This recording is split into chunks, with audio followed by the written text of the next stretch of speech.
हे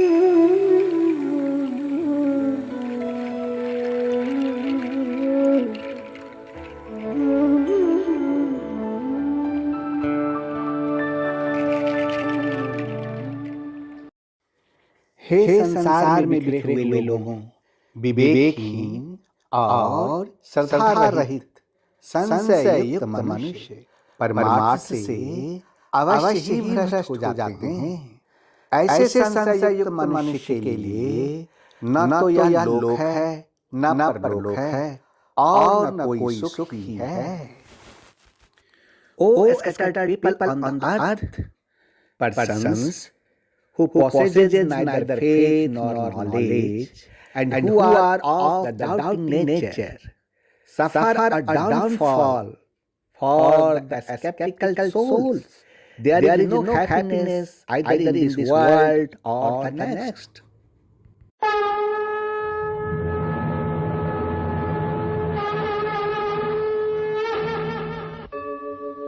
यदा यदा हि धर्मस्य ग्लानिर्भवति भारत अभ्युत्थानम् अधर्मस्य तदात्मानं सृजाम्यहम् परित्राणाय साधूनां विनाशाय च दुष्कृतां धर्म संस्थापनार्थाय संभवामि युगे युगे।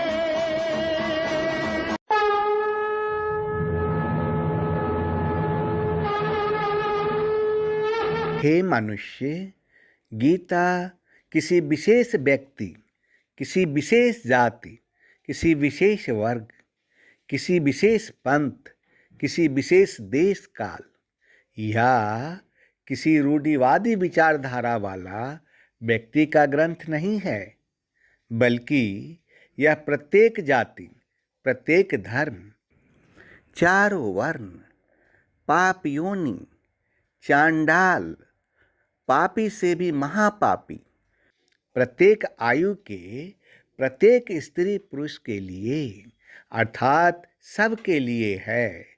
सचमुच गीता संपूर्ण मानव जाति का धर्म ग्रंथ है।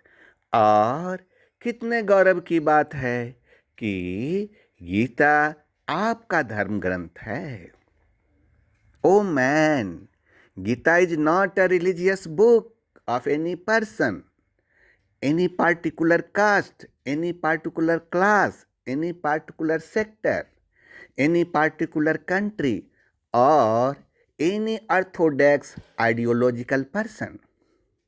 Rather, it is for every caste, every religion, the four varnas, born of most lower family, the greatest sinner, or more than the sinner, of every age, every man and woman, that is for all. Truly, the Gita is the religious book of the entire human race, and it is a matter of great pride that the Gita is your religious book.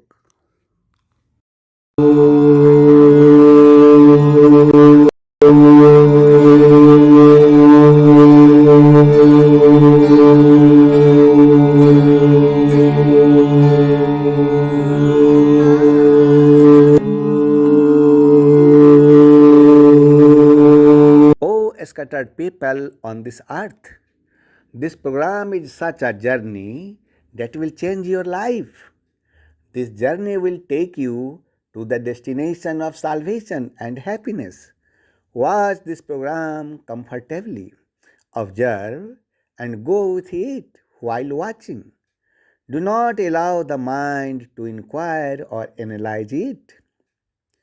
Do listen to the word and get immersed into the word, and listen to the words one by one and drown in the words.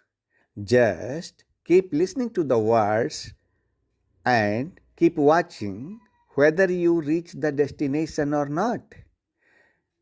It is only for you. You are a drop of light in this creation. You all have only one search, the door of salvation and the attainment of salvation, as well as the search for blissful life on this earth, good health, infinite peace, knowledge of good fortune, and eternal life. In any case, the joy of salvation. To achieve all these things, happiness and eternal peace, every human seeks Gurudev. But can you find it? Yes, it can be achieved. These all are possible only when the authorized Guru or Son of God arrives on this earth. It is the Adi Sri Arun who is Son of God. By following whose path, you will achieve all these things, because Adi Sri Arun is the only way. So, let's start the journey.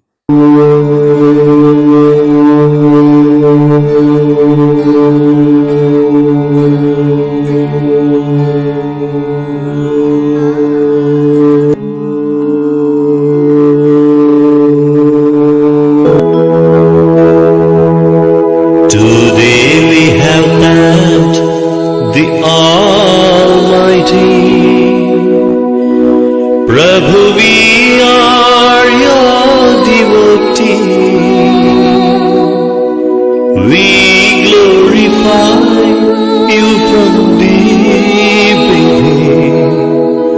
Shower us with your blessings. Prabhu, shower us with your blessings. Prabhu, shower us with your blessings.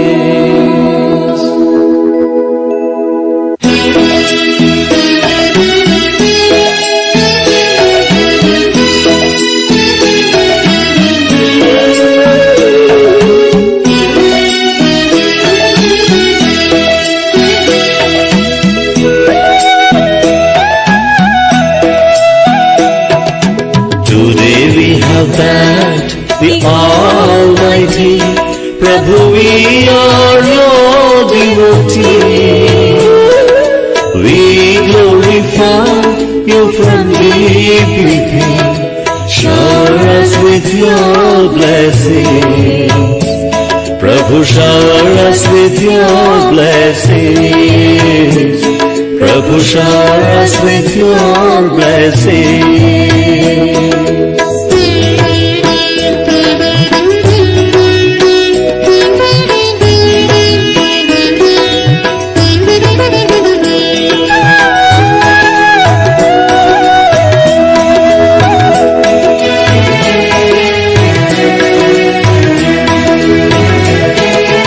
You have created all of us, only you can quench our thirst. Lead us the path of righteousness and bless us with happiness. Prabhu, bless us with happiness. Prabhu, bless us with happiness. Today we have met the Almighty. Prabhu, we are your devotees. We glorify you from deep within. Shower us with your blessings. Prabhu, shower us with your blessings. Prabhu, shower us with your blessings.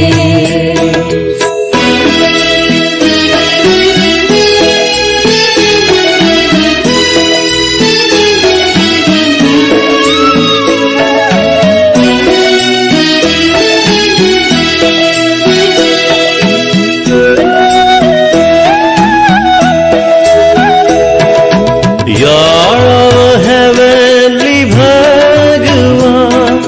Help us to love everyone. Rid our hearts of jealousy and let us always be your devotees. Prabhu, let us always be your devotees. Prabhu, let us always be your devotees. Today we have thanked the Almighty. Prabhu, we are your devotees. We glorify you from deep within.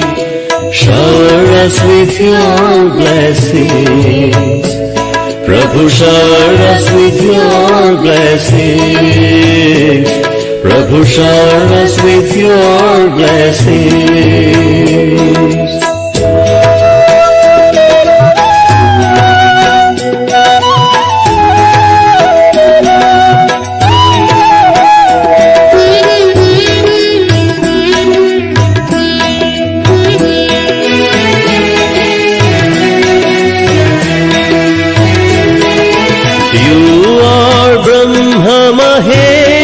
Vishnu, your love is pure and true. Help us to protect our dharma and purify our karma. Prabhu, purify our karma. Prabhu, purify our karma. Today we have thanked the Almighty. Prabhu, we are your devotees. We glorify you from deep within. Shower us with your blessings. Prabhu, shower us with your blessings. Prabhu, shower us with your blessings. Prabhu, shower us with your blessings.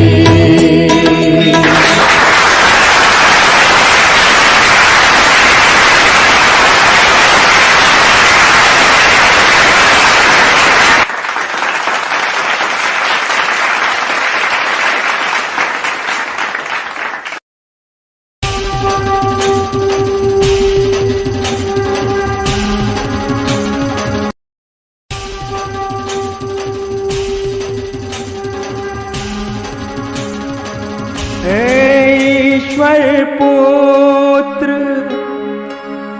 आदि श्री अरुण,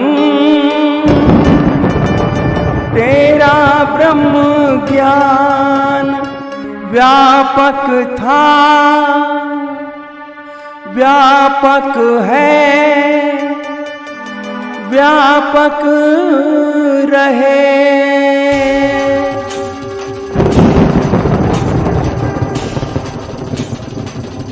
ब्रह्म ज्ञान रूपाय विश्व उत्पत्त्यादि हेत्वे तापत्रय विनाशाय आदि श्री वयं नमः। जो ब्रह्म ज्ञान रूप हैं, जो इस जगत की उत्पत्ति, स्थिति और विनाश के कारण हैं तथा तीन तापों को नाश करने वाले हैं, उस ईश्वर पुत्र आदिश्री अरुण को नमस्कार करता हूँ।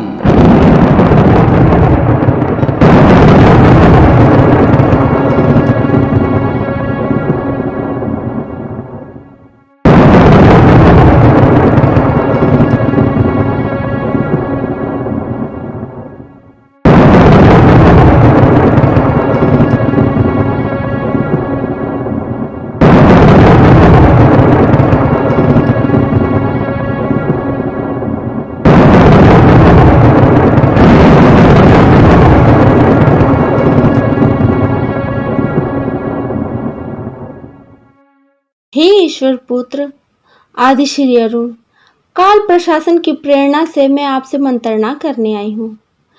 O son of God Adi Shri Arun, I have come to consult you with the inspiration of Kal administration. हे देवी, मंत्रणा कक्ष में आपका स्वागत है। हे देवी, welcome to the consultation room. अब आपको आज से ही कली पुरुष से टक्कर लेने के लिए तैयारी शुरू कर देनी चाहिए। इसीलिए मैं आपकी सेवा में आई हूँ। अब आप कली पुरुष तथा उनके प्रतिनिधि का विनाश करने के लिए अपने योद्धाओं को आदेश दीजिए। अब आप लोगों को उपदेश देने में समय को बर्बाद नहीं कीजिए। Now you should start preparing to compete with Kali Purush from today itself. That's why I have come to your service. Now you order your warriors to destroy Kali Purush and his representative. Now don't waste your time giving instructions to people. आपने काल प्रशासन के द्वारा निर्धारित किए गए समय से मुझको अवगत कराया है, यह तो बहुत अच्छी बात है। लोगों को उपदेश करने में समय की बर्बादी नहीं हो रही है। मेरा यह अवतार संपूर्ण प्रेम का अवतार है। यह समय तो मुझे मेरे भक्तों के बीच प्रेम लीला का है, जिसमें लोगों को महसूस करवाना है कि सबसे पहले ईश्वर ने मनुष्य से प्यार किया, मनुष्य ने नहीं, मनुष्य तो बाद में प्यार किया। पूरा जगत ही उनके प्रेम के आकर्षण का परिणाम है। You have made me aware of the time fixed by the Kal administration. It is a very good thing. There is no wastage of time in preaching to the people. This incarnation of mine is embodiment of perfect love. This is the time for me to play love among my devotees, in which I have to make people realize that first of all God loved man and not man. The whole world is the result of the attraction of this love. परंतु आज की राजनीति में उसका प्रयोजन क्या है? But what is its purpose in today's politics? उसका प्रयोजन है मनुष्य को यह सिखाना है कि प्रेम के बिना सृष्टि नहीं है, और यदि सृष्टि हो भी गई तो प्रेम के बिना मनुष्य का जीवन अधूरा है। केवल राजनीति ही जीवन को पूरा नहीं करती और ना ही वह जीवन का लक्ष्य है। जीवन का अंतिम लक्ष्य है प्रेम, केवल प्रेम, क्योंकि वहीं से भक्ति का रास्ता शुरू होता है। Its purpose is man has to learn that without love there is no creation, and even if the creation is done, then without love the life of man is incomplete. Politics alone does not fulfill life, nor is it the goal of life. The ultimate goal of the life is love, only love, because from there the path of devotion begins.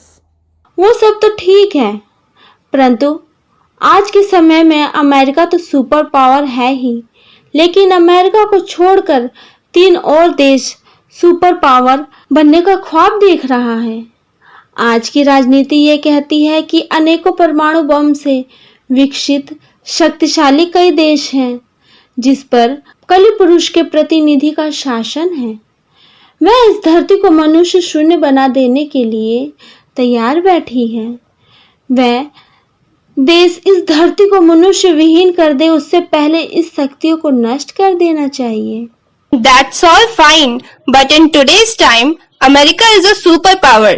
But except America, 3 more countries are dreaming of becoming a superpower. Today's politics says that there are many powerful countries developed with many atomic bombs which are ruled by the representative of Kali Purush. She is sitting ready to make this earth human void. These powers should be destroyed before those countries make this earth humanless. उसका समय आने तो दीजिए। Let this time come. पर वो समय कब आएगा ईश्वर पुत्र? But when will that time come, Son of God? आने ही वाला है, परंतु अभी नहीं। अभी तो ईश्वर पुत्र आदि श्री के संपूर्ण प्रेम लीला का समय है। विनाश का लीला आरंभ करने से पहले ईश्वर पुत्र आदि श्री अरुण मनुष्यों को यह संदेश देना चाहता है कि अंततः केवल प्रेम ही सृष्टि का आधार है और प्रेम ही जगत का सार है। It's about to come, but not now. Now is the time for the complete love Leela of Son of God Adisri Arun. Before starting the Leela of destruction, the Son of God Adisri Arun wants to give this message to the human beings that ultimately love is the basis of the creation and love is the essence of the world. प्रेम ही सब वेदों का सार, प्रेम ही सब वेदों का सार। आदि श्री की परम कृपा से, आदि श्री की परम कृपा से हो जाए भव से पार। प्रेम ही सब वेदों का सार, प्रेम ही सब वेदों का सार।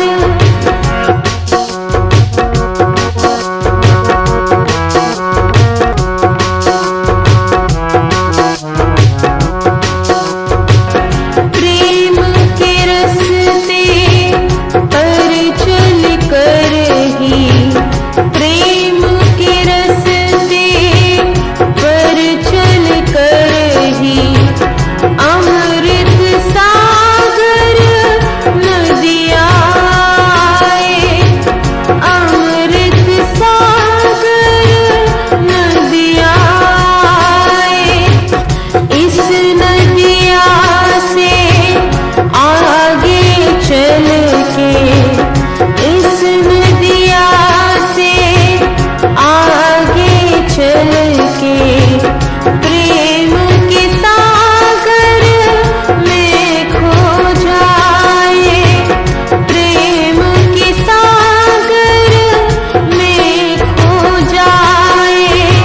भक्ति के संग संग मुक्ति भी है, भक्ति के संग संग मुक्ति भी है।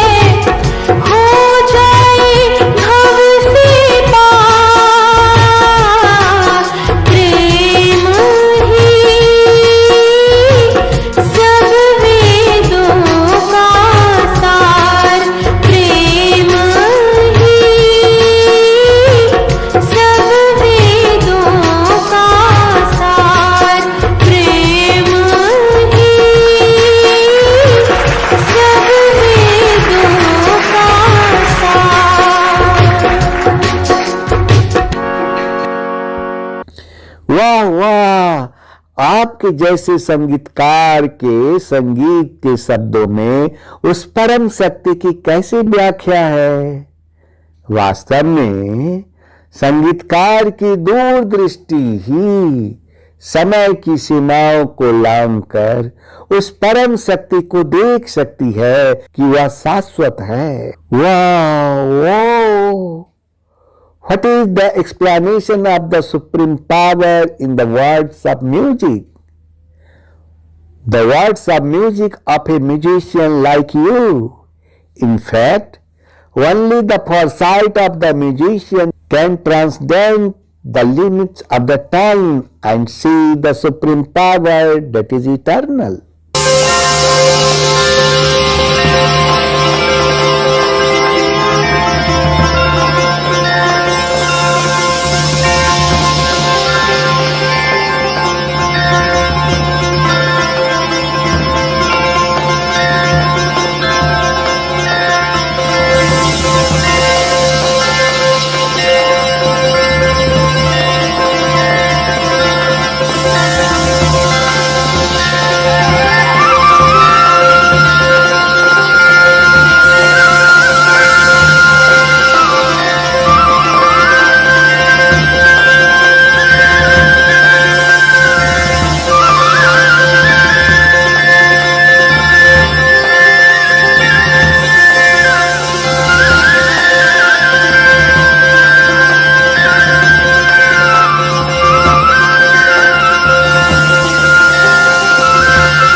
सुन के खो जाओगे राधा गोरी, ऐसा मौसम है,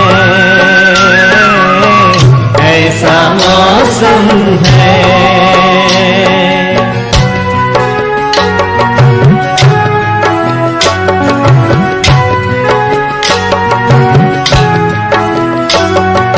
उतर कर अंबर से तारे, झिलमिल झिलमिल कर प्यारे,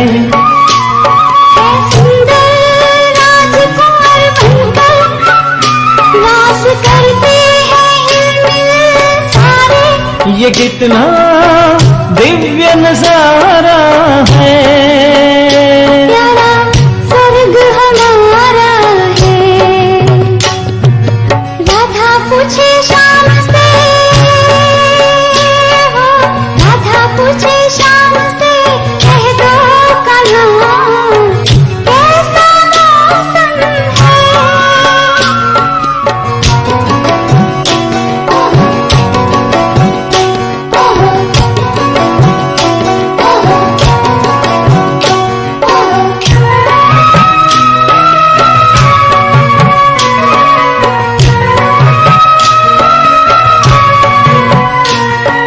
सोने जैसे दिन और चांद जैसी रात हैं,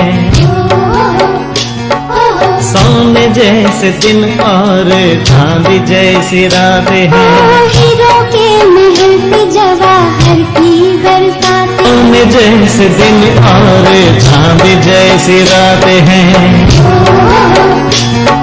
सोने जैसे दिन और चांद जैसी रात हैं, हीरो के महल पे जवाहर की बरसात, सिर पर मोर मुकुट धारे, देखल कल जमुना किनारे, है सुंदर राजकुंवर बनकर रास करते हैं हिलमिल सारे।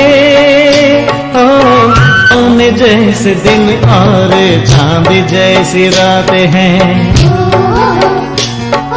सोने जैसे दिन और चांद जैसी रात हैं, हीरो के महल पे जवाहर की बरसात, सोने जैसे दिन और चांद जैसी रात हैं, सोने जैसे दिन और चांद जैसी रात हैं, हीरो के महल पे जवाहर की बरसात, सिर पर मोर मुकुट धारे, देखल कल जमुना किनारे, है सुंदर राजकुंवर बनकर रास करते हैं हिलमिल सारे। सुन के खो जाओगे राधा गोरी, ऐसा मौसम है।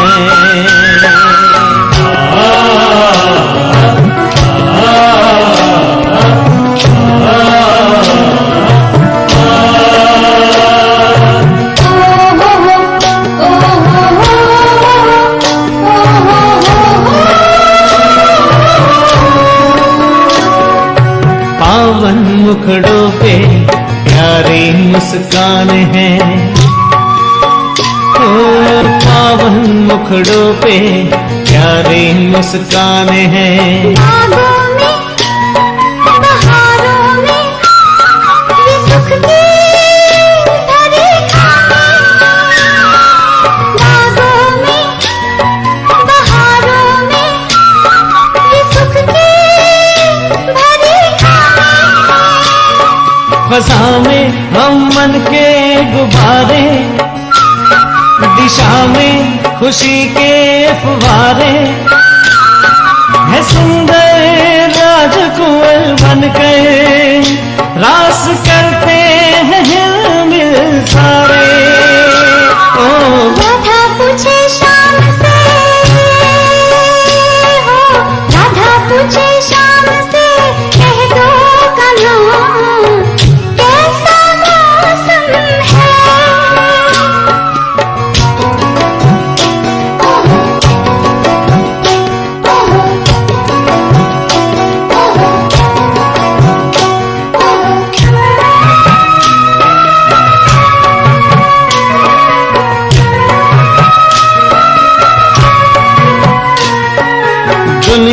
बनानी ऐसी किसने पुकारा है, दुनिया बनानी ऐसी किसने पुकारा है, बेहद गगन हो जैसे मिलता इशारा है। सुखद संकल्प यही धारे, नयन वही नवयुग निहारे। है देवी राजकुंवर बनकर रास करते हैं हिलमिल सारे। ओ राधा पूछे शाम से, कह दो कहाँ कैसा मौसम है। ओ राधा पूछे शाम से, कह दो कहाँ कैसा मौसम है। हो सुन के खो जाओगे राधा गोरी, ऐसा मौसम है। ऐसा मौसम है, ऐसा मौसम है, ऐसा मौसम है, ऐसा मौसम है, ऐसा मौसम है,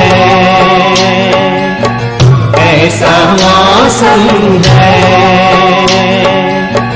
ऐसा मौसम है। कौन था ये?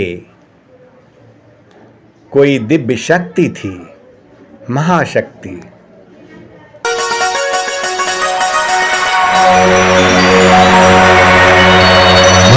बस तुम्हें भी ऐसी ही दुनिया बनानी है।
यदा यदा हि धर्मस्य ग्लानिर्भवति भारत अभ्युत्थानम् अधर्मस्य तदात्मानं सृजाम्यहम् परित्राणाय साधूनां विनाशाय च दुष्कृताम् धर्म संस्थापनार्थाय संभवामि युगे युगे संभवामि युगे युगे।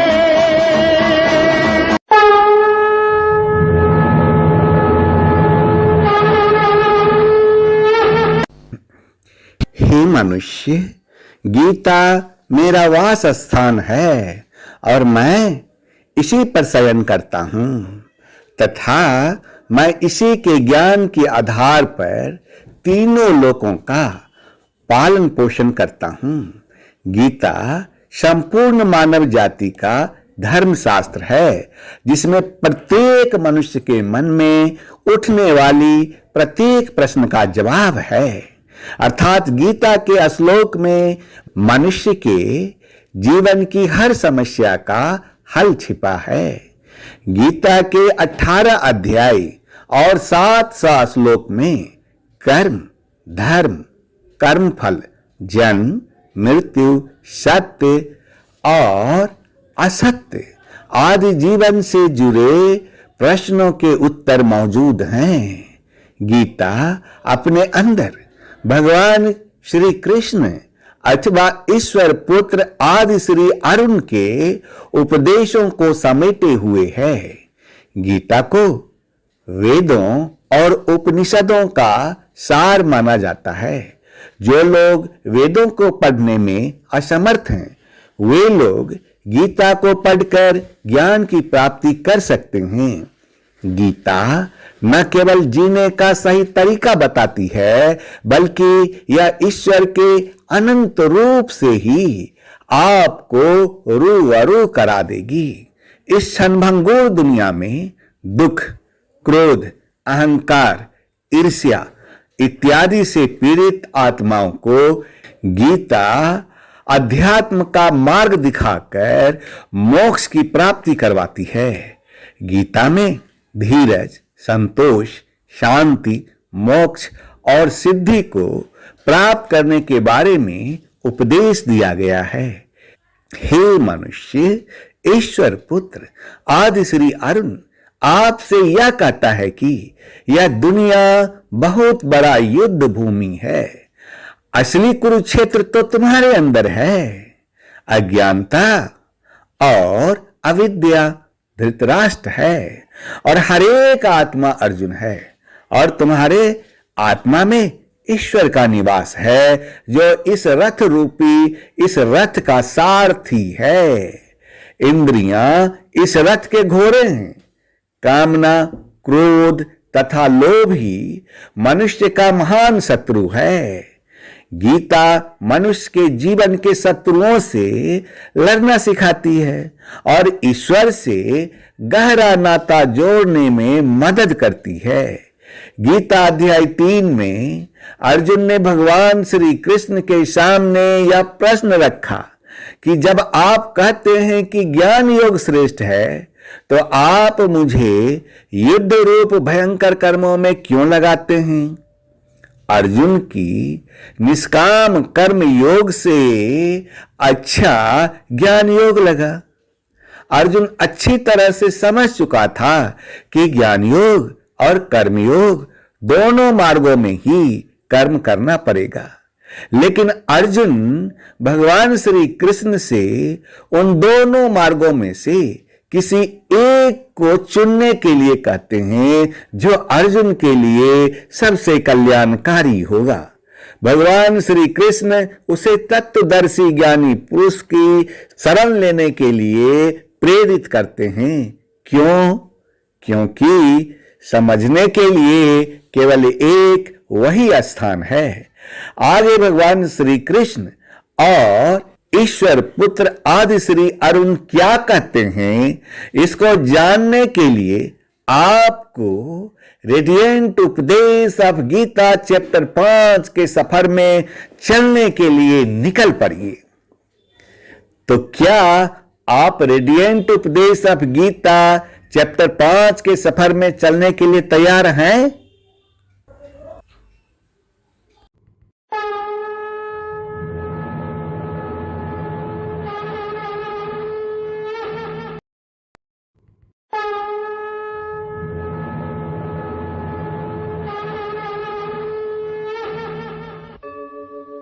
यदा यदा हि धर्मस्य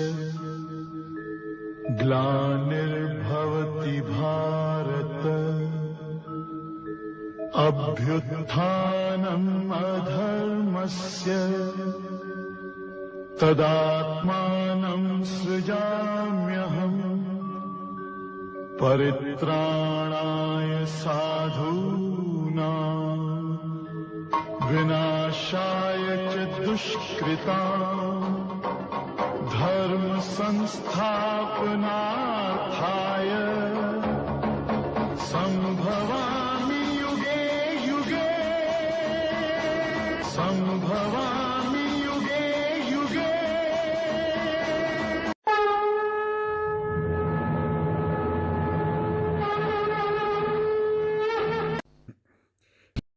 Oh man, the Gita is my place and I sleep on it. And on the basis of this knowledge, I maintain the three worlds. The Gita is the theology of entire human race, in which every question that arises in the mind of every human being has an answer. That is, the solution of every problem of human's life is hidden in the verses of Gita. Chapter 18 and 700 Gita verses of contain answer to the question related to life such as karma, dharma, birth, death, truth, falsehood, etc., etc. The Gita contains within itself the teaching of Lord Krishna or Son of God Adisri Arun. The Gita is considered to be the essence of Vedas and Upanishads. Those who are unable to read the Vedas can gain knowledge by reading the Gita. Gita not only tells you the right way to live life, but it will also make you immerse yourself in the eternal form of God. In this fleeting world, the souls suffering from sorrow, anger, ego, jealousy, etc., etc., come to the Gita and show the path of spirituality to attain salvation. Gita preaches about attaining endurance, contentment, peace, salvation, and siddhis. Oh man, Adisri Arun tells you that this world is a big battleground. The real Kurukshetra is inside you. Ignorance and avidya are Dhritarashtra, and every soul is Arjuna, and in your soul resides God, who is the charioteer of this chariot. The senses are the horses of the chariot. Desire, anger, and greed are the great enemies of man. The Gita teaches to fight the enemies of human life and helps to establish a deep connection with God. In Gita chapter 3, Arjuna put the question before Lord Krishna that when you say that the yoga of knowledge is superior, then why do you engage me in terrible deeds in the form of war? Arjuna's Niskama Karma Yoga was better than the yoga of knowledge. Arjuna understood very well that action has to be taken in both the paths of Jnana Yoga and Karma Yoga. But Arjuna asks, Lord Krishna to choose between the two paths which will be the most beneficial for Arjuna. Lord Sri Krishna prompts him to understand, to take shelter of the Tattvadarshi Jnani Purush. Why? Because there is only one place to understand. Next, what to do Krishna and Ishwar Putra Adisri Arun say. To know this, set out to walk the journey of radiant Updesh of Gita, chapter 5. So, are you ready to embark on the journey of radiant Updesh of Gita, chapter 5? आदि श्री देने चले भक्तों को जब ज्ञान, ब्रह्म ज्ञान में खो गए, केंद्रित हो गया ध्यान।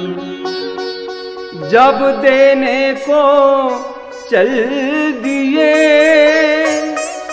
आदि श्री जी ज्ञान, भक्त ध्यान में खो गए, केंद्रित हो गया ध्यान, केंद्रित हो गया ध्यान।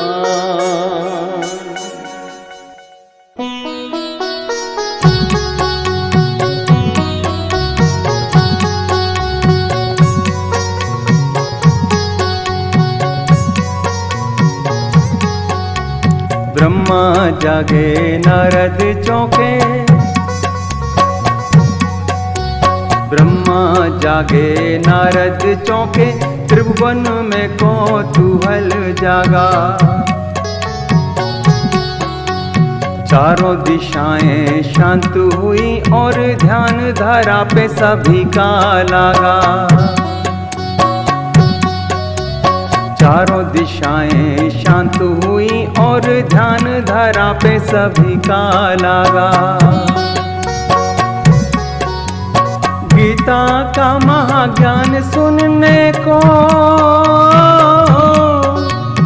गीता का महाज्ञान सुनने को शिव ने ध्यान समाधि त्यागा। एक अर्जुन के निमित्त मिलेगा,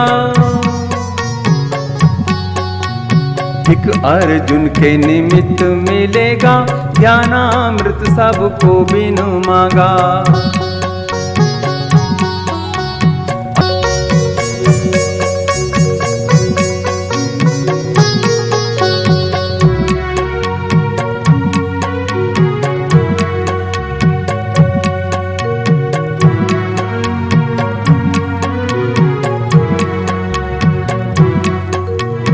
आत्मा अजर अमर है सदा से, अग्नि भी जिसको जला ना पाए। आत्मा महासागर है इसकी, कोई भी थाह को जान ना पाए। बहरूपिया मन पापी है,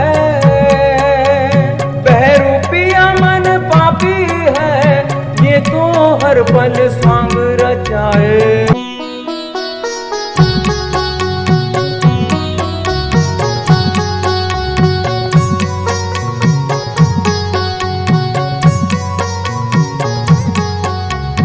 मन के बहकावे में नया तू,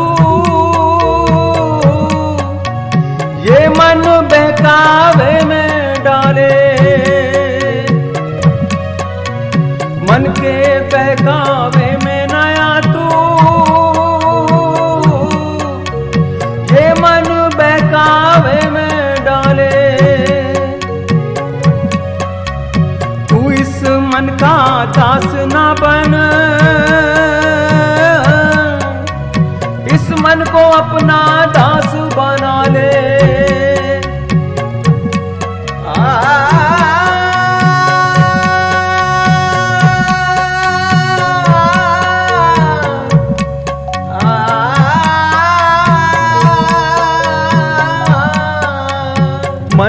बहकावे में नया तू, ये मन बहकावे में डाले, मन के बहकावे में नया तू, ये मन बहकावे में डाले। तू इस मन का दास ना बन, इस मन को अपना दास बना ले। आदि श्री प्रेम अवतार, जय जय प्रेम अवतार। आदि श्री जय जय कल्कि, आदि श्री जय जय कल्कि, आदि श्री जय जय कल्कि, आदि श्री जय जय कल्कि। आदि श्री प्रेम अवतार, जय जय प्रेम अवतार। आदि श्री जय जय कल्कि, जय जय प्रेम अवतार। आदि श्री जय जय कल्कि, आदि श्री जय जय कल्कि, आदि श्री जय जय कल्कि, आदि श्री जय जय कल्कि। आदि श्री प्रेम अवतार, जय जय प्रेम अवतार। आदि श्री जय जय कल्कि, आदि श्री जय जय कल्कि, आदि श्री जय जय कल्कि, आदि श्री जय जय कल्कि। आदि श्री जय जय कल्कि, आदि श्री जय जय कल्कि। आदि श्री प्रेम अवतार, जय जय प्रेम अवतार। आदि श्री जय जय कल्कि, आदि श्री जय जय कल्कि, आदि श्री जय जय कल्कि, आदि श्री जय जय कल्कि, आदि श्री जय जय कल्कि, आदि श्री जय जय कल्कि।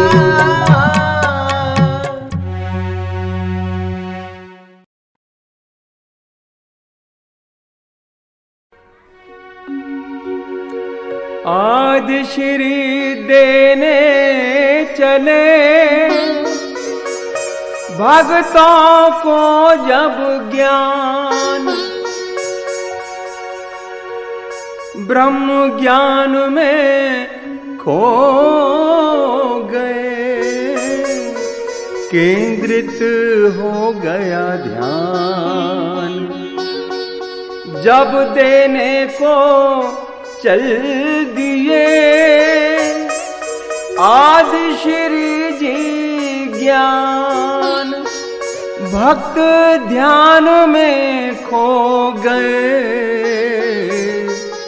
केंद्रित हो गया ध्यान, केंद्रित हो गया ध्यान।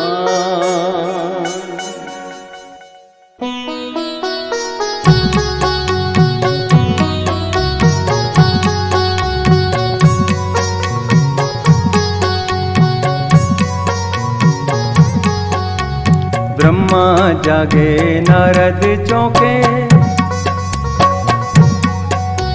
ब्रह्मा जागे नारद चौंके, त्रिभुवन में कौतूहल जागा। चारों दिशाएं शांत हुई और ध्यान धारा पे सभी का लागा। चारों दिशाएं शांत हुई और ध्यान धारा पे सभी का लागा। गीता का महाज्ञान सुनने को,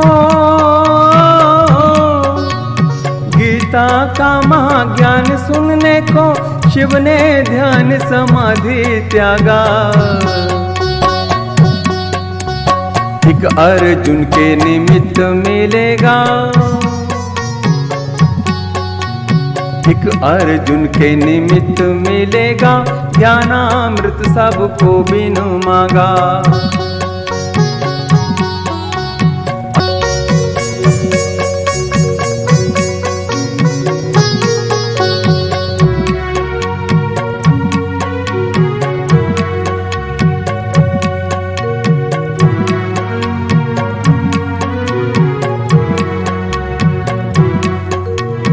आत्मा अजर अमर है सदा से,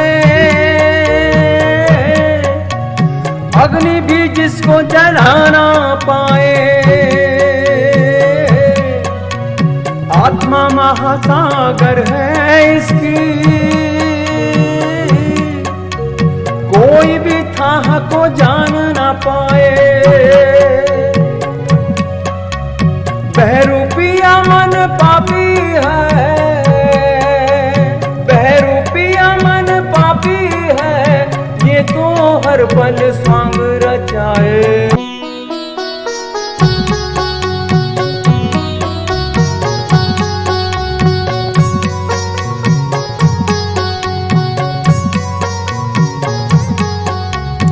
मन के बहकावे में नया तू,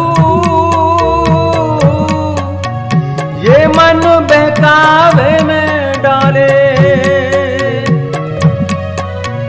मन के बहकावे में नया तू, ये मन बहकावे में डाले। तू इस मन का दास ना बन, इस मन को अपना दास बना ले।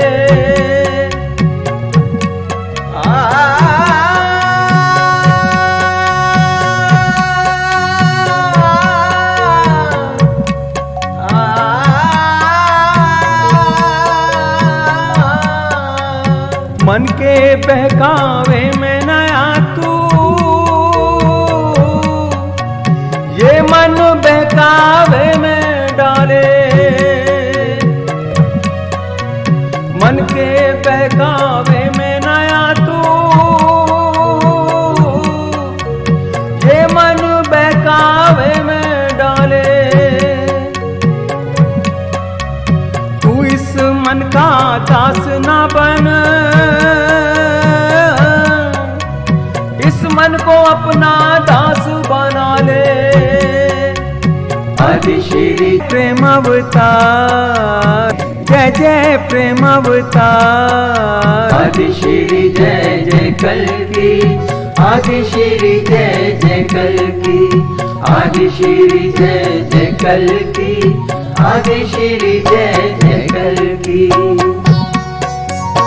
आदि श्री प्रेम अवतार, जय जय प्रेम अवतार। आदि श्री जय जय कल की, जय जय प्रेम अवतार। आदि श्री जय जय कल की, आदि श्री जय जय कल की, आदि श्री जय जय कल की, आदि श्री जय जय कल की। आदि श्री प्रेम अवतार, जय जय प्रेम अवतार।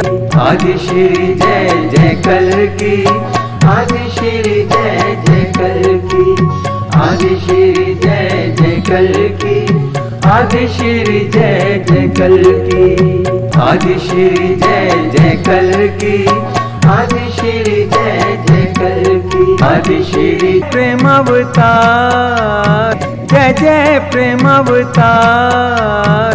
आदि श्री जय जय कल की, आदि श्री जय जय कल की। आदि श्री जय जय कल की, आदि श्री जय जय कल की, आदि श्री जय जय कल की, आदि श्री जय जय कल की।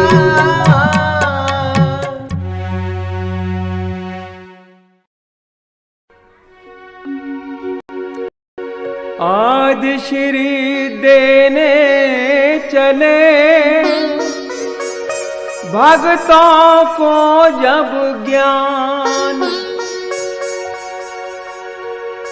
ब्रह्म ज्ञान में खो गए, केंद्रित हो गया ध्यान। जब देने को चल दिए आदि श्री जी ज्ञान, भक्त ध्यान में खो गए, केंद्रित हो गया ध्यान। केंद्रित हो गया ध्यान।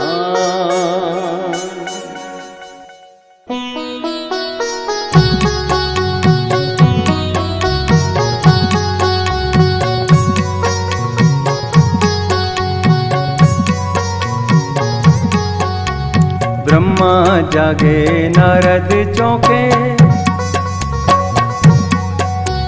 ब्रह्मा जागे नारद चौंके, त्रिभुवन में कौतूहल जागा। चारों दिशाएं शांत हुई और ध्यान धारा पे सभी का लागा। चारों दिशाएं शांत हुई और ध्यान धारा पे सभी का लागा। गीता का महाज्ञान सुनने को, गीता का महाज्ञान सुनने को शिव ने ध्यान समाधि त्यागा। एक अर्जुन के निमित्त मिलेगा, एक अर्जुन के निमित्त मिलेगा, ज्ञानामृत सबको बिनु मांगा।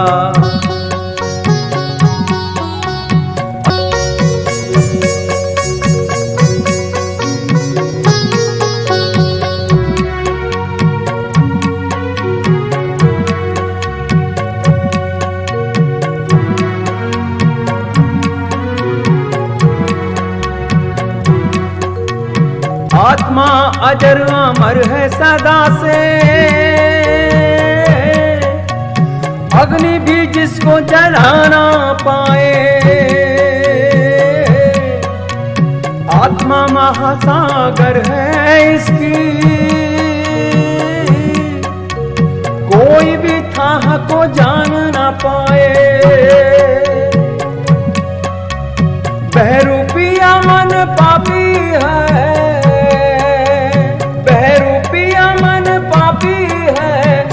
तो हर पल स्वांग रचाए।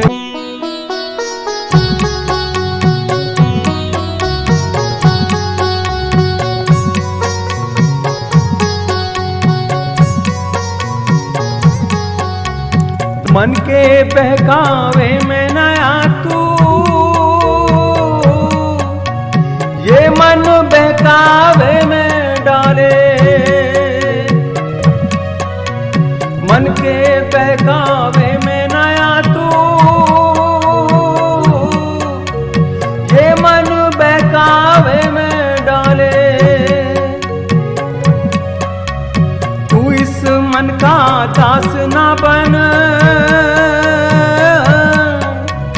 इस मन को अपना दास बना ले।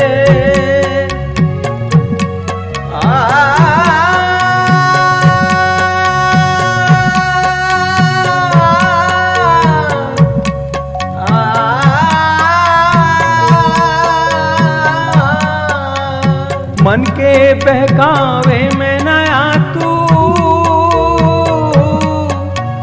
ये मन बहकावे में डाले। मन के बहकावे में नया तू, ये मन बहकावे में डाले। तू इस मन का दास ना बन, मन को अपना दास बना ले। आदि श्री प्रेम अवतार, जय जय प्रेम अवतार। आदि श्री जय जय कल की, आदि श्री जय जय कल की। आदि श्री जय जय कल की, आदि श्री जय जय कल की। आदि श्री प्रेम अवतार, जय जय प्रेम अवतार। आदि श्री जय जय कल की, जय जय प्रेम अवतार। आदि श्री जय जय कल की, आदि श्री जय जय कल की। आदि श्री जय जय कल की, आदि श्री जय जय कल की। आदि श्री प्रेम अवतार, जय जय प्रेम अवतार। आदि श्री जय जय कल की, आदि श्री जय जय कल की, आदि श्री जय जय कल की, आदि श्री जय जय कल की, आदि श्री जय जय कल की, आदि श्री जय जय कल की। आदि श्री प्रेम अवतार, जय जय प्रेम अवतार। आदि श्री जय जय कल की, आदि श्री जय जय कल की, आदि श्री जय जय कल की, आदि श्री जय जय कल की, आदि श्री जय जय कल की, आदि श्री जय जय कल की।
Radiant Updesh of Gita, Chapter 5 is called Karm Sannyas Yoga.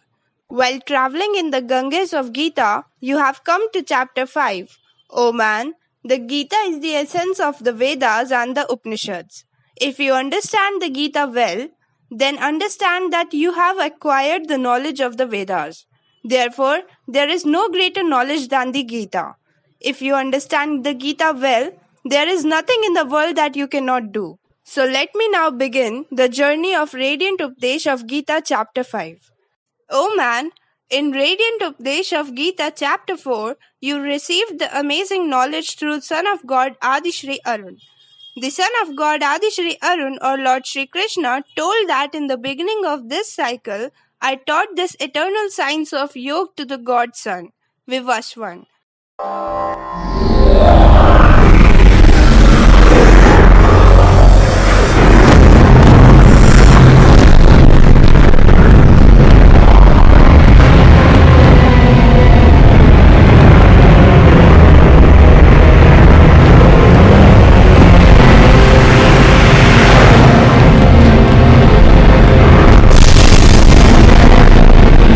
Godson told this yoga to his son Manu.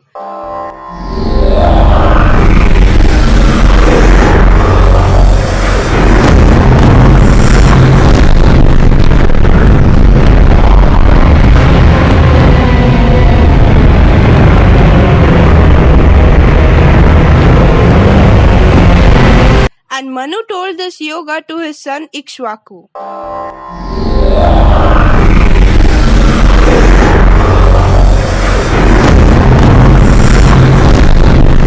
In this way, the science of yoga received by the royal sages in a continuous tradition.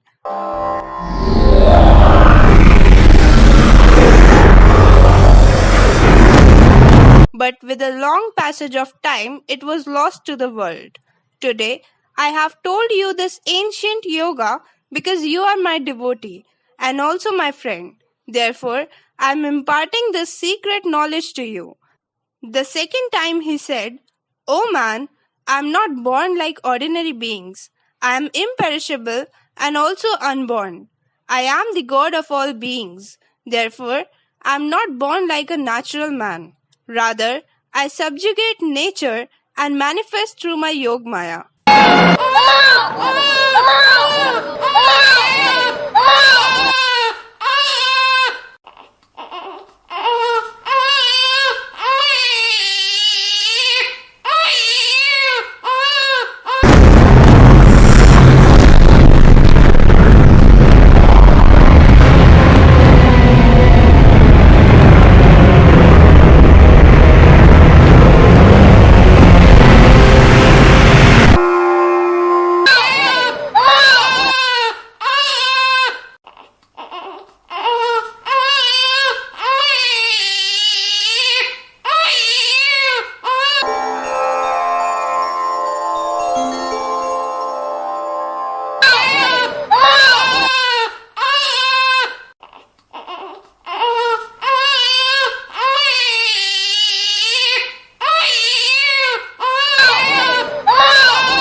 Arjun asked Lord Krishna that, "O Lord, you are all in all. You are the Lord of all the pastoral world. You are the ruler of 3 lokas. Then what on earth do you need to take birth?" Lord Krishna replied, "I don't need it, but when the creatures of the mortal world need me, then I descend on the earth." Arjun asked Lord Krishna that when do you need him? Lord Shri Krishna said that when there is loss of truth and righteousness, and the increase of unrighteousness and untruth, and the kingdom of sin is established, then I manifest myself. Both my birth and my actions are divine. One who knows this divine truth, and when he leaves his old body, he does not have to take birth again. He received me directly. Lord Krishna said for the third time that the goal of both Gyan Yoga and Karma Yoga is the same. The both path of Gyan Yoga and Karma Yoga lead man to God. Therefore, both the yogas are good. But the practice of Karma Yoga is easier than Gyan Yoga. Lord Krishna said for the fourth time that yajna is performed for the welfare of the people and also for the worship of God. Therefore, when you have to act, do all your actions either for the welfare of the people or for the sake of God. By this, your actions will become holy and divine like a sacrifice. Therefore, if you go on doing it by considering the action, then you will be free from the bondage of karma. O man, many types of yogas have been mentioned in the scriptures by which beings worship the deities and please them. O man, all the gods are the form of God. So through these yajnas, human beings worship only God. O man, first of all know what is a yajna. To surrender one of your best things, one's riches, one's own special feelings, but also some of your intense desire, to the feet of me, the Supreme Soul, this is called yajna. Human beings, by their own devotion in different ways to worship different deities, they perform havan, etc. That is also called yajna. And some people are supremely knowledgeable, they work for the wealth, etc. That too is a yajna. It is called dravya yajna. Many yogis who donate knowledge out of selfishness, it is called Gyan Yajna. In addition, some of the Ashtang worthy means are such that many yogis perform life sacrifices based on the practices of pranayam for half spiritual attainments. Ashtanga yoga is a type of divine therapy. It destroys all the diseases of man. Now the question arises that how is the yajna based on the action of pranayam? O man, yogis perform havan for pran vayu in apan vayu and sometimes perform havan for apan vayu in pran vayu by means of both mantra and tantra. Only a few yogis and a few, by esoteric yogic science, by stopping the movement of both the life air and the insult air, offer their lives in the soul itself. Now the question arises that what is apan vayu and what is pran vayu? In the language of yoga, the outgoing and exhaling air during pranayam is called pran and the incoming breath is called apan vayu.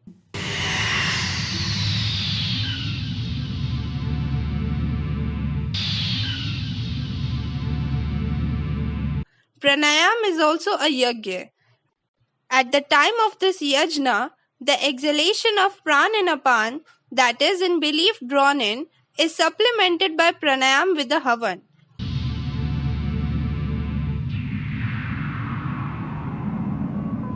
And conversely, in the Puranas, the havan of apan results in laxative pranayam.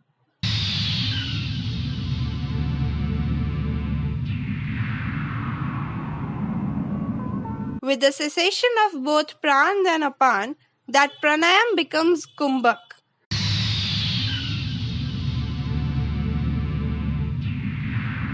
Apart from this Vyan, Udan and Saman are also three Vayu. And Udan Vayu, the air that comes out at the time of death is called Udan.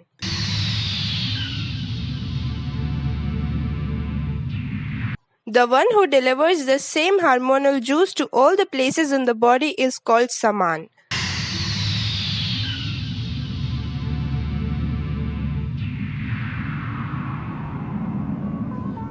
Pran, Apan, Vyan, Saman and Udan are called Panch Pran. Now the question arises that where is this Panch Pran located in the human body? O man, soul is situated in the heart. The place of Apan is below the navel of man, which is called Mooladhar. Saman Vayu is situated in the stomach पेट में स्थित है and Udan Vayu is situated in the throat of man. And where is the place of Vyan Vayu? Vyan Vayu is present throughout the human body.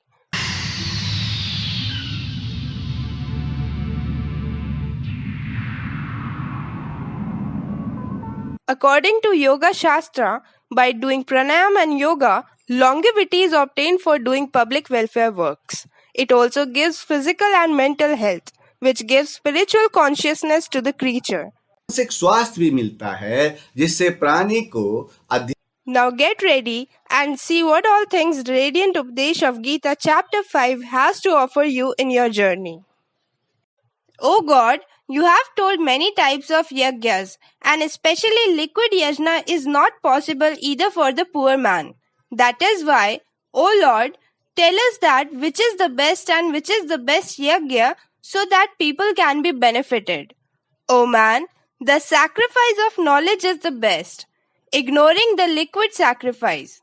Lord Krishna and God's son Adi Shri Arun said so, because the highest welfare of man can be achieved only on the strength of knowledge. All the living beings in the world can be benefited only by the power of knowledge. Knowledge only makes a man aware of good and bad, sins and virtues, religion and adharma. Even through knowledge, the creature gets accurate knowledge of the nature of God. O man, knowledge is that fire in which all the vices, arrogance and ego etc. of man are burnt to ashes. O man, even the value of devotion is knowledge. That is, the origin of devotion is also from knowledge. On reaching the top of the mountain of knowledge, man gets the knowledge that there is a clear sky far above the top of the mountain of knowledge.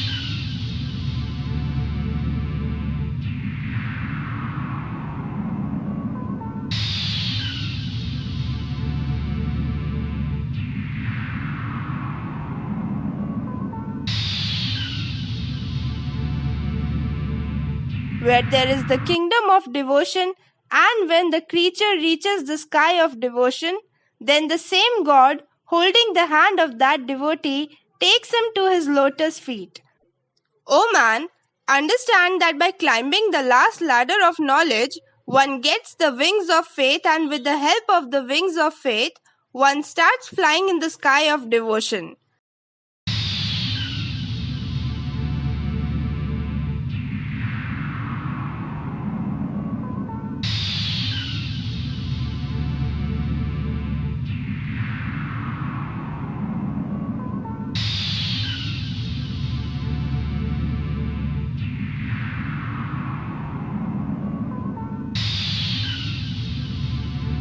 That is why, O man, I have described Gyan Yoga as the best. It is only through knowledge that he will first see the whole creation within himself. Then again, he will see everything contained in the only one God. When you attain this knowledge, then even if you are not the biggest sinner in the world, you will sit in this new form of knowledge and easily cross the ocean of sins and reach the refuge of God. You listen to its every word and let's get immersed in the word. Arjun told Lord Krishna that once, "O Krishna, you used to talk about renunciation of actions, but now you praise Karma Yoga. O God, directly tell me that which is beneficial for me." O man, when you ask the other person the way to go somewhere, and if that person tells you two ways, what would you say?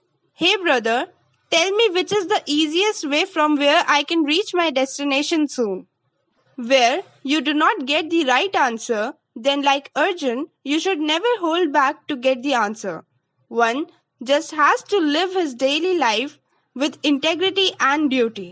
Oh man, a person who is neither jealous of anyone nor has any desire to get anything, such a karma yogi should be considered as a sannyasi. Why? Because such people who are freed from attachment and anger, such people are freed from the bondage of the world. They either have a desire to get something like fame or money, or a situation that you hate and want to get out of. When they are trapped in the bondage of such a world, they cannot do anything else.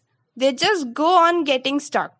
Lord Krishna says that both Karma Sannyas and Karma Yoga are beneficial, but Karma Yoga is better in both of them because of the easy means. Both the paths will lead to the destination, but one way is difficult. In this, there are rivers, streams, mountains, and trenches. But the other way is much easier than this, and this is the path of Karma Yoga.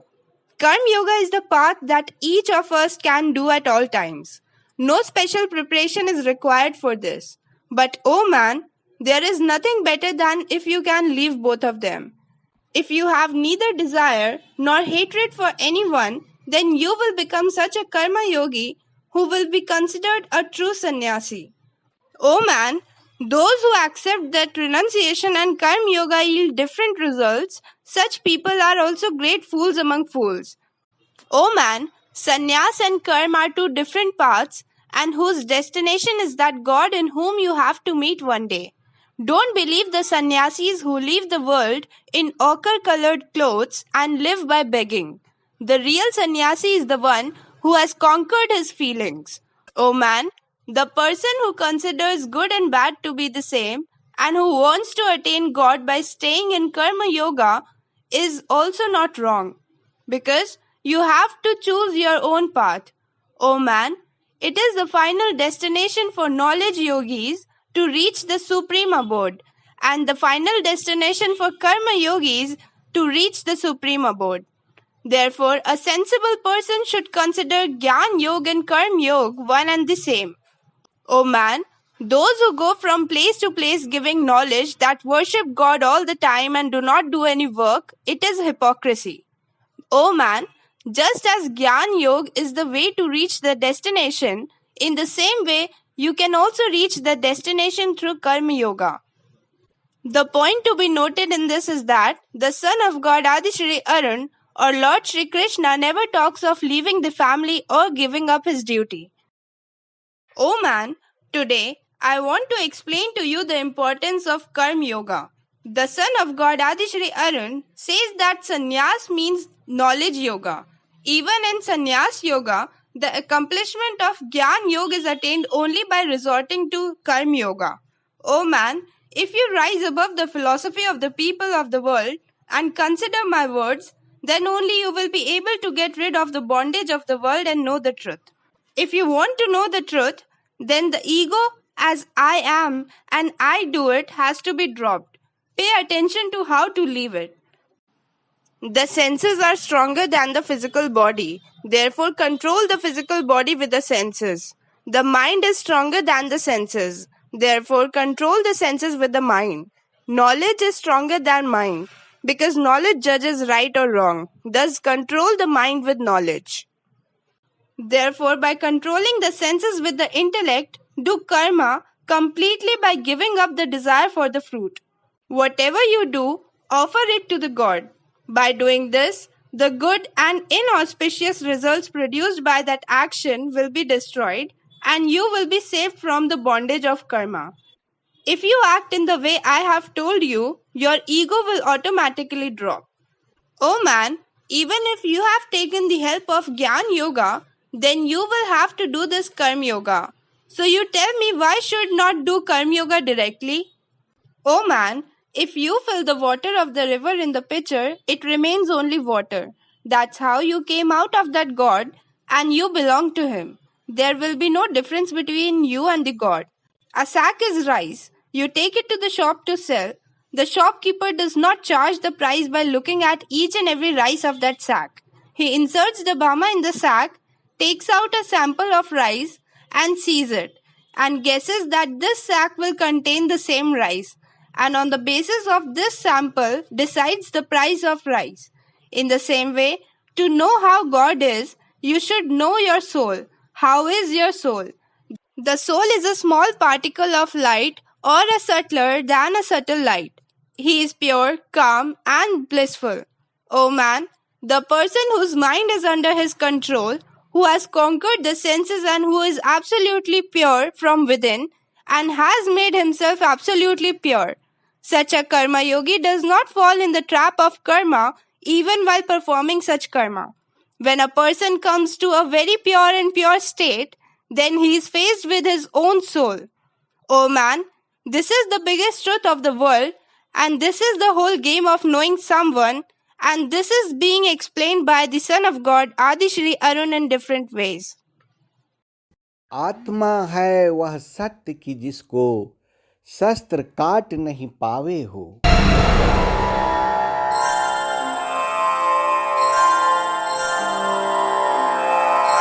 अलख अभेद्य नित्य को कोई कैसे लक्ष्य बनावे हो। अग्नि का भाग चर्म का तन है, तन को भस्म बनावे हो। अमर तुम्हारे कौन अचर को कैसे अग्नि जलावे हो।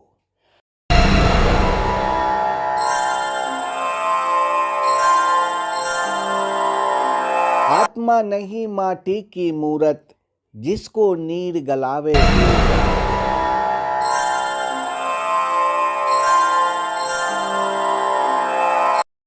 यह तो है महासागर, इसकी कोई था न पावे हो।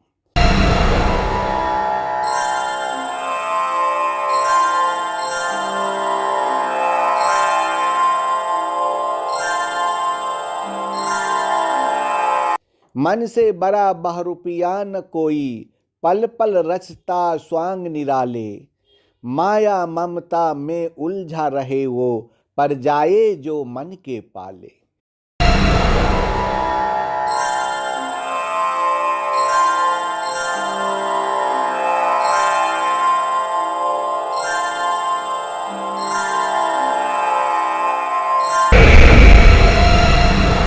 मन के बहकावे में न आ, मन राह भुलावे भ्रम में डाले। तो इस मन का दास न बन, मन को अपना दास मना ले।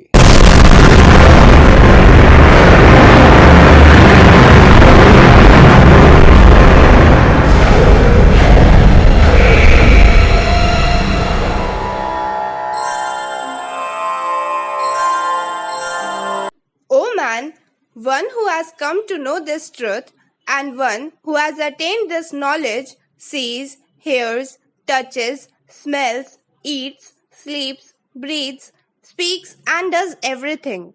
Oh man, there is a big difference between what I do and you do, that wise and you. Even though he is doing everything, he is knowing that it is not him that someone else is doing. He does not consider himself to be the doer of all this, rather he considers God to be behind all this. That person entrusts his every action to God. You understand that you are the ones who run your world, but this is the difference between you and a wise man. Oh man, look carefully at the lotus flower. It is in the mud and water keeps on coming from it, but its leaf will always be dry.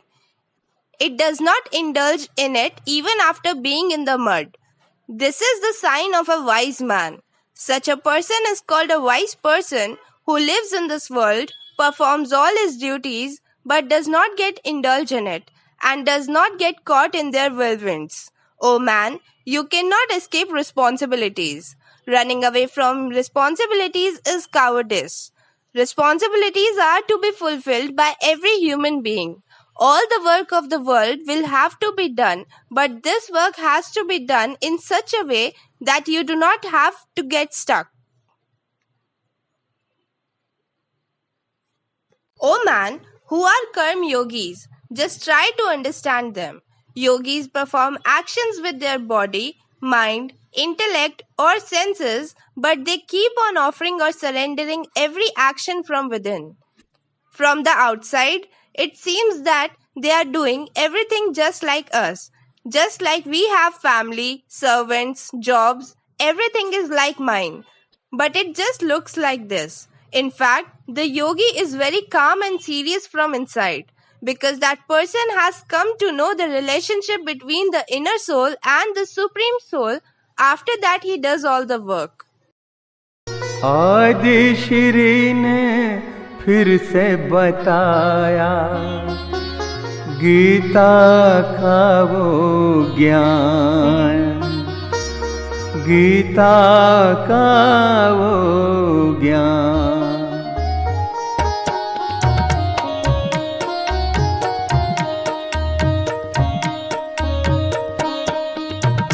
सबको मुक्ति का मार्ग दिखाया आदि श्री ने, सबको मुक्ति का मार्ग दिखाया आदि श्री ने।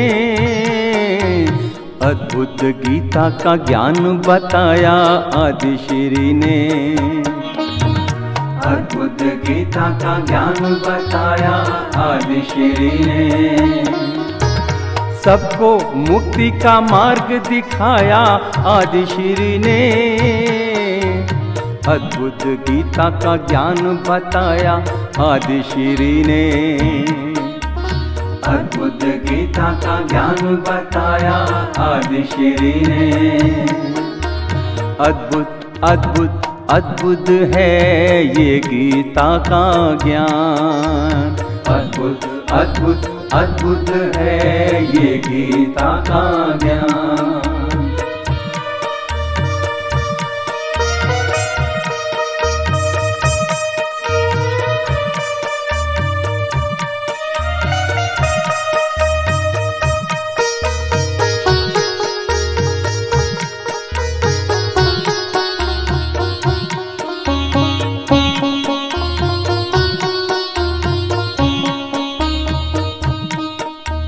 ध्यान योग से मन को समझ ले,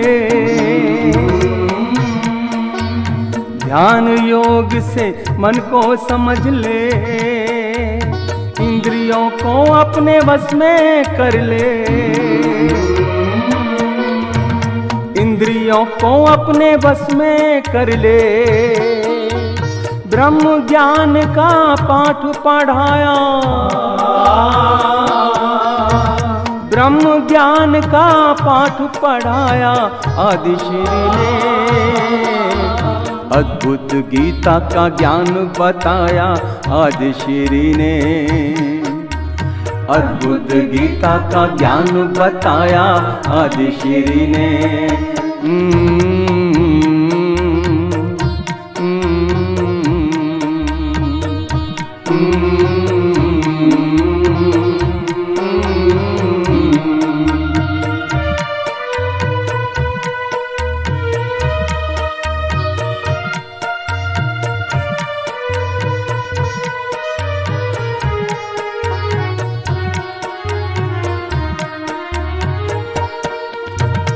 ईश्वर पुत्र की अद्भुत माया,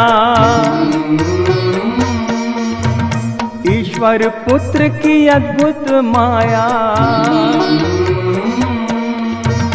कोई भी भेद ये समझ ना पाया, कोई भी भेद ये समझ ना पाया, धर्म अधर्म का भेद बताया आदि श्री ने, धर्म अधर्म का भेद बताया आदि श्री ने, अद्भुत गीता का ज्ञान बताया आदि श्री ने, अद्भुत गीता का ज्ञान बताया आदि श्री ने। आदि श्री है जग से न्यारे, जग से न्यारे, जग से न्यारे, जग से न्यारे,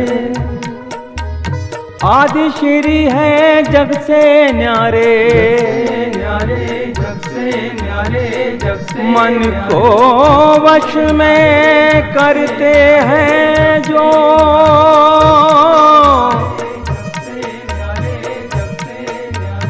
मन को वश में करते हैं जो, ब्रह्म योग और ध्यान धरारे, आदि श्री हैं जग से न्यारे, जग से न्यारे, जग से न्यारे, जग से न्यारे, जग से न्यारे, ओ आदि श्री है जग से न्यारे, जग से न्यारे, जग से न्यारे, जग से न्यारे, जग से, जग से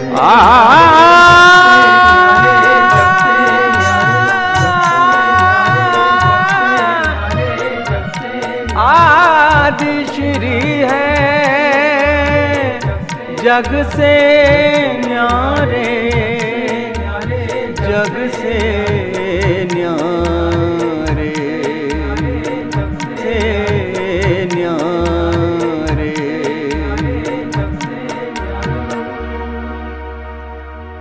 O man, I, the son of God Adishri Arun, want to inform you that a Karma Yogi renounces the fruits of his actions, and it is because of this renunciation that he attains God. And on the other hand, those who are not Karma Yogis, like most of you people, are like people whose desire is the fruits of karma. That's why they get tied up in it, and they are never able to get rid of the troubles of this world. Oh man, there is a small difference between the two. Both are doing karma, but one has nothing to do with the result of karma, and the other has to do with the fruits of actions. But the result of this small difference is huge. Oh man, the body is a house with 9 gates. 9 gates like 2 eyes, 2 ears, 2 nostrils, 1 urinary gate, and the stool gate. And through these 9 gates, man deals with the outside world. No work in the world is possible without using these 9 gates. Oh man, seeing a Sankhya Yoga or Gyan Yoga sannyasi living in this house with 9 gates, he is doing all the work like you all. But from inside, he is completely different. Everything inside him is connected with God, and that is why he is not actually doing anything. Rather, he has understood inaction in action. That person considers himself just a medium. He is doing God's work because that person has come to know the relationship between the inner soul and the Supreme Soul. After knowing this truth, he does all the work. Oh man, the son of God Adishri Arun tells you that one is the Prakriti of a person and the other is his nature. As Prakriti has an effect on your nature, in the same way a person treats others. God neither creates your actions nor the fruits of your actions. Oh man, how you will behave with other human beings depends on your Prakriti and nature. How you will behave, it completely determines your nature and your nature. If your behavior is perverted or your behavior is very good, then it depends on your Prakriti and nature. Oh man, what will be the karma you have done, And what will you get according to that karma? That person himself is responsible for all this. Do not think that I had worked hard, but God did not give its fruits. Oh man, everything is inside you. You just need to bring it in front of you. Oh man, the Lord neither accepts anyone's sinful deeds nor accepts anyone's good deeds. Whether it is a sin or a virtue, it is yours. Then what does God have to do with him? Whatever kind of actions you do due to your nature, you get the result of sin or virtue. The result that comes from the mixture of sin and virtue, or after assessing the result of sin and virtue, is called prarabdha. To enjoy that destiny, man takes on a new body, that is, he is reborn. That person has to suffer happiness and sorrow according to his destiny. Oh man, not only do you have to suffer sorrows in your entire life, but there comes a time to enjoy happiness as well. Think of it in this way, that destiny is a chakri or coin, and half of that chakri or coin has sorrow and half is happiness. And it is spinning. When the happiness part of the chakri or coin turns around and comes in front of you, then you feel happiness. When the sad part of the chakri or coin turns around and comes in front of you, then you feel sad.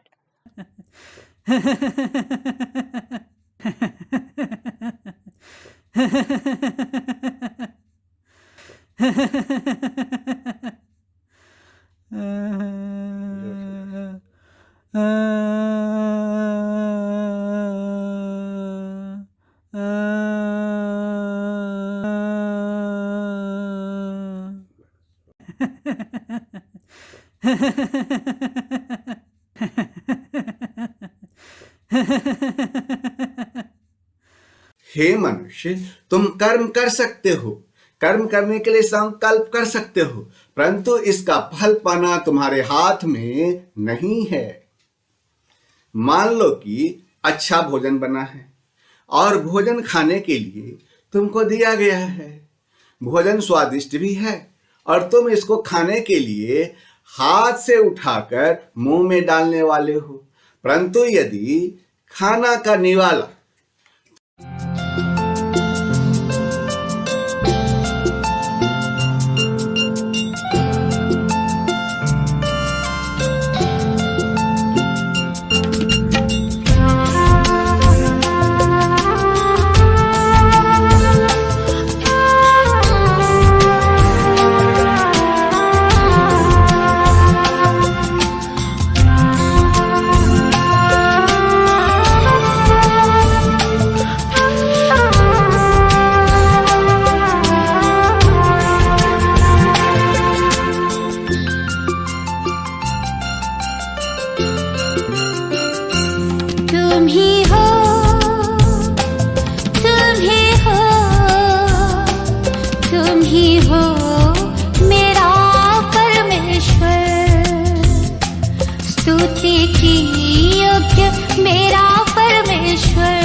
You can do action, you can resolve to do the work, but it is not in your hands to get its fruits.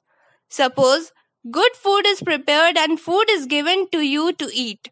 Food is delicious too, and you are about to pick it up and put it in your mouth to eat.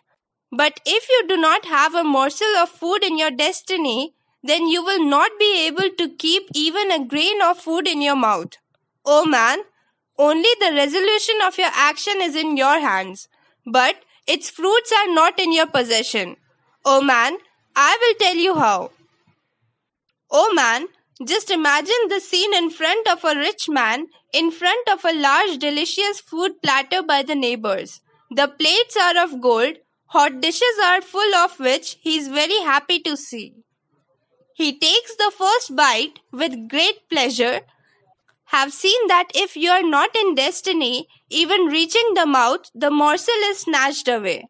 But oh man, even this example does not mean that you leave everything to destiny and become indolent yourself. Remember that I have said that human beings are entitled to work, not the right to receive results. You have knowledge within yourself, but it is covered by ignorance. Because of that, all bad things happen. If you recognize it, then only good will be good. Where there is darkness, nothing is visible, and when there is light, everything is revealed. Similarly, it happens with the ignorance within us. As soon as we understand the truth of God, as soon as we understand that the soul within us is the same, there is a part of God, in the same way there is light immediately. This light is like the rise of a new sun. The biggest thing is that we consider ourselves to be the most wise, understand that we know everything. It is wrong. First of all, accept that we do not know anything. Then only the way will open for the coming of knowledge, or else you will always be ignorant. There can be talk of knowledge. Do you find it boring philosophy or nonsense? You just think if someone wants to understand the most boring truth in the world, then what can anyone say to him? Krishna says that whose mind runs according to the words of God, wisdom guides him on the right path. Whose meditation is always focused on that God, such people one day get free from the bondage of birth due to karma and merge in the same God, and that is called the ultimate supreme abode. It is available to only a few people. Can you find them among them? A like seer means that one who can see the wise and the great sinner, or the cow and the dog with the same sense of the cow or the elephant. He has the right to be called a knowledgeable himself. Knowledge, first of all, eliminates the discrimination inside us. We do not see discrimination all around. Even today, people are not ready to follow what Lord Krishna said thousands of years ago. If you want to gain knowledge, you must create equanimity in yourself. In ignorance or arrogance, it is foolish to consider someone small or big. O man, the one who got equanimity in his mind, he won this world alive. Getting more money, bigger house, bigger name in the world you live in is considered a victory. But Lord Krishna does not believe so. According to him, the world can be conquered by the one who has conquered his mind. The state of equanimity can be created only when the mind is victorious. What is the use of money that cannot end discrimination against people in your mind?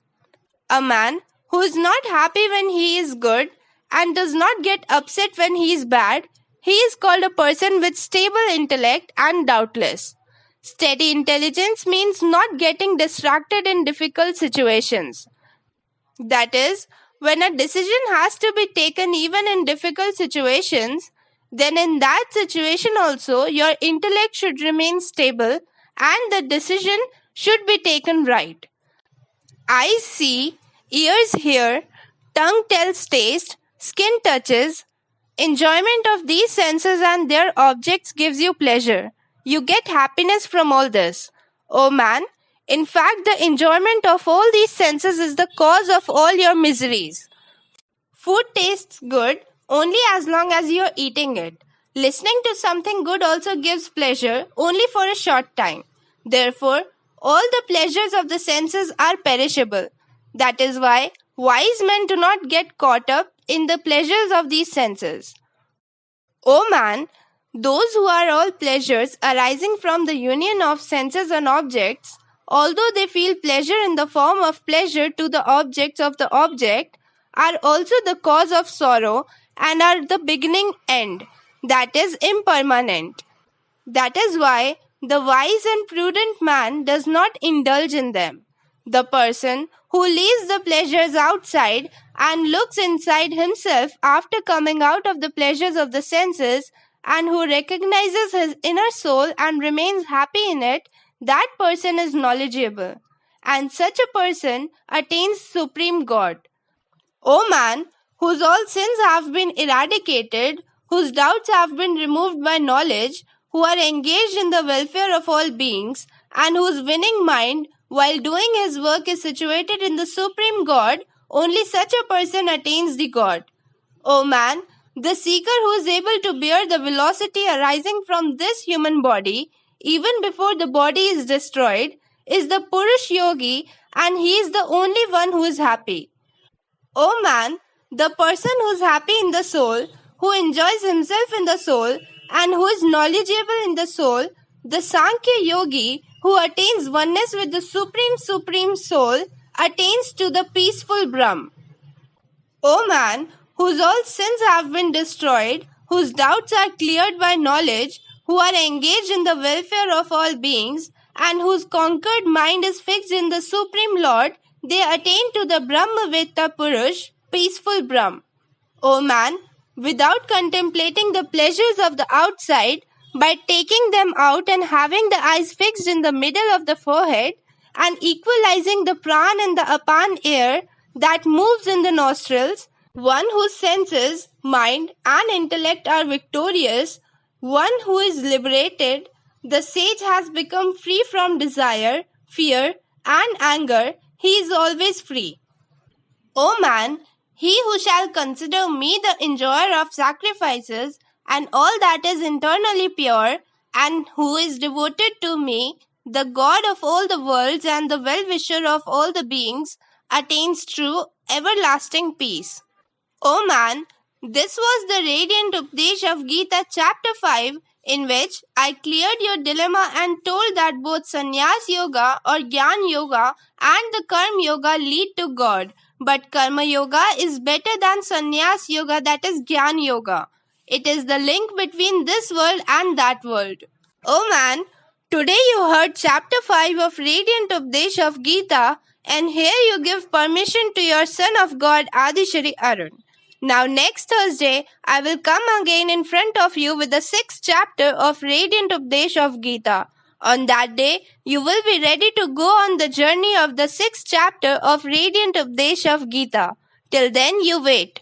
Thank you.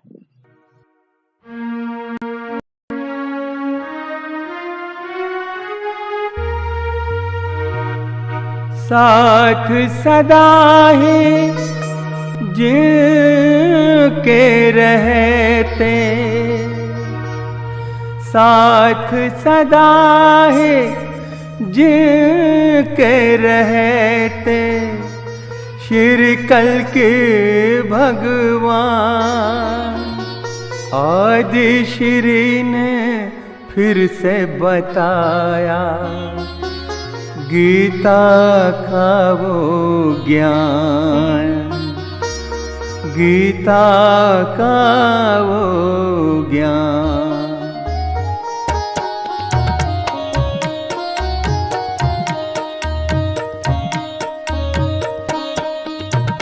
सबको मुक्ति का मार्ग दिखाया आदि श्री ने, सबको मुक्ति का मार्ग दिखाया आदि श्री ने, अद्भुत गीता का ज्ञान बताया आदि श्री ने, अद्भुत गीता का ज्ञान बताया आदि श्री ने,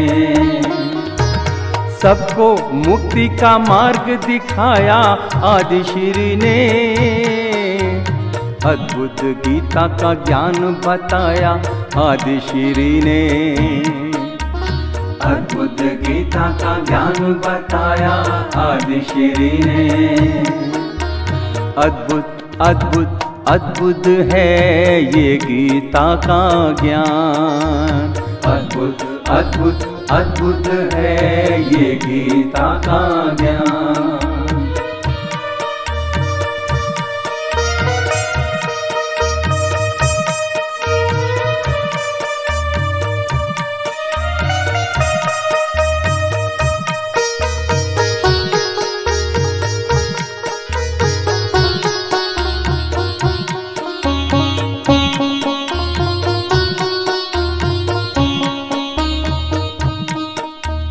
ध्यान योग से मन को समझ ले,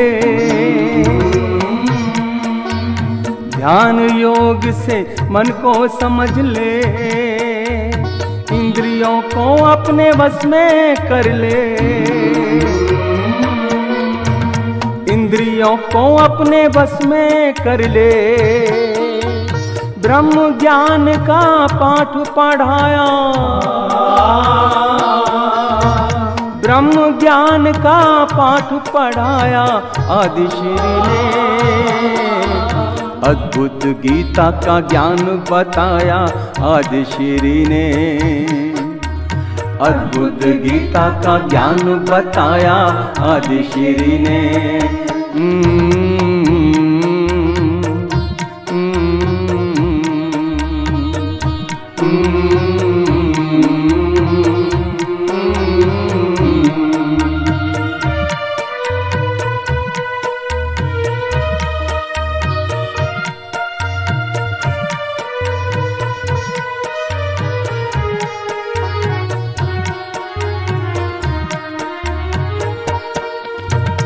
ईश्वर पुत्र की अद्भुत माया,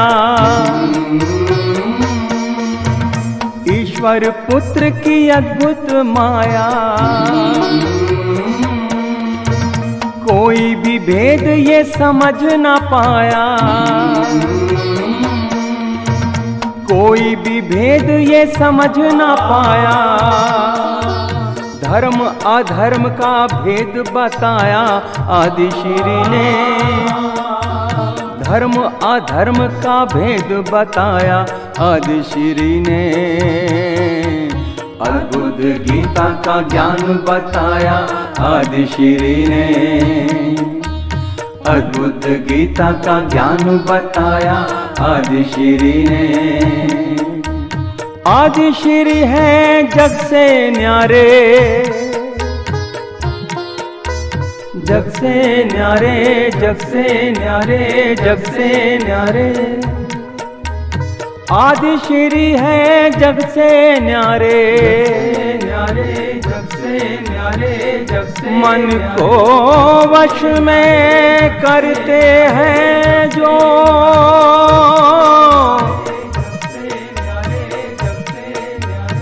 मन को वश में करते हैं जो, ब्रह्म योग और ध्यान धरारे,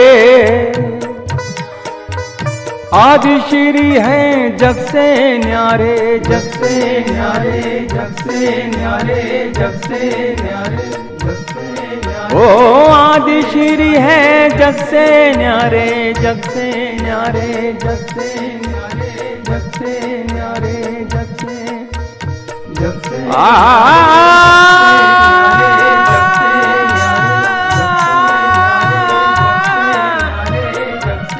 आदि श्री है